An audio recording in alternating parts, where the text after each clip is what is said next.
வந்திருக்கிறார். ஏதோ ஒரு சாதாரண அன்பு இல்ல, இயேசுவின் அன்பு உயிரை கொடுத்து அன்பை வெளிப்படுத்தினாரு பாருங்க. உங்களுக்கு எல்லாம் தெரியுமா?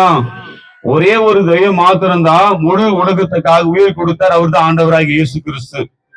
இந்த முழு உலகத்துல வாழுகிற எல்லா ஜனங்களுக்காக, ஒவ்வொரு ஜனங்களுக்காக, ஒவ்வொரு நாட்டை சேர்ந்த, ஒவ்வொரு பாஷை சேர்ந்த, ஒவ்வொரு நாடுகளை சேர்ந்த எல்லாருக்காக ஒரே ஒரு தெய்வம் உயிர் கொடுத்தார். அவர் தான் ஆண்டவராகிய இயேசு கிறிஸ்து. பாருங்க, அநேக தேசத்துல ஜனங்க வாழ்ந்து கொண்டிருக்கிறாங்க, அநேக நாடுகள் வாழ்ந்து கொண்டிருக்கிறாங்க, தவித்து கொண்டிருக்கிறாங்க, பாடுகளோடு இருக்கிறாங்க. ஆனா இயேசு அந்த நல்ல தெய்வத்தை யாரெல்லாம் அறிந்து கொள்கிறோமோ அவங்க சுகமா வாழ்வாங்க. ஏன் தெரியுங்களா? இயேசு வாழ வைக்கிறவங்க, இயேசு வாழ வைக்கிற தெய்வம். இயேசு ரொம்ப நல்லவருங்க.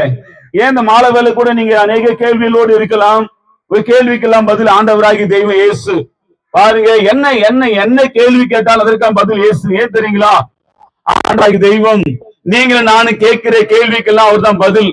அது எவ்வளவு பெரிய காரியமா இருந்தாலும், பெரிய காரியமா சிறிய காரியம் ஆண்டவரால முடியாத காரியம் ஒன்றும் இல்லைங்க. என் இயேசுவால எல்லாம் முடியும். ஏன் தெரியுங்களா? இயேசுதான் உங்களையும் என்னை உருவாக்கின தெய்வம், உண்டாக்கின தெய்வம். உங்கள் இருதயத்தில் இருக்கிற வேதனையும் கஷ்டத்தையும் இயேசுவால மாத்திரம் தீர்க்க முடியும். அவருக்கு தான் தெரியுங்க.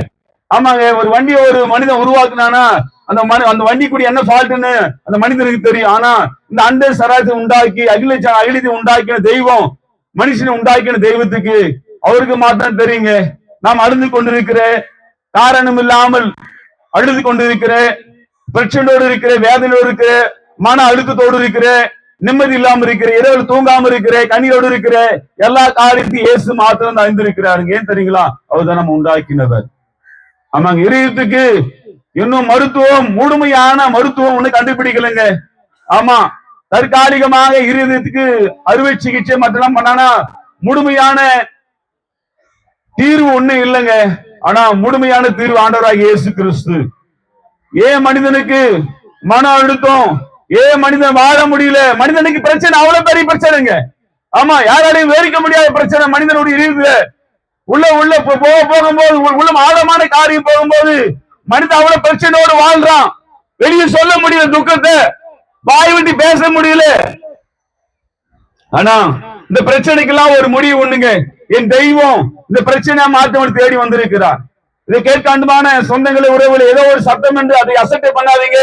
ஆண்டவராகிய மெய் தெய்வம் ஜீவனோடு இருக்கிறார். அந்த ஜீவனோடு இருக்க தெய்வம் உங்களை தேடி வந்திருக்கிறார். உங்கள் வாழ்க்கையில வரும்படியாய், உங்க வாழ்க்கையில வந்து உங்களுக்கு நிம்மதி தரும்படியாய், உங்களுக்கு உதவி செய்யும்படி ஆண்டவராகிய தெய்வம் தேடி வந்திருக்கிறாருங்க.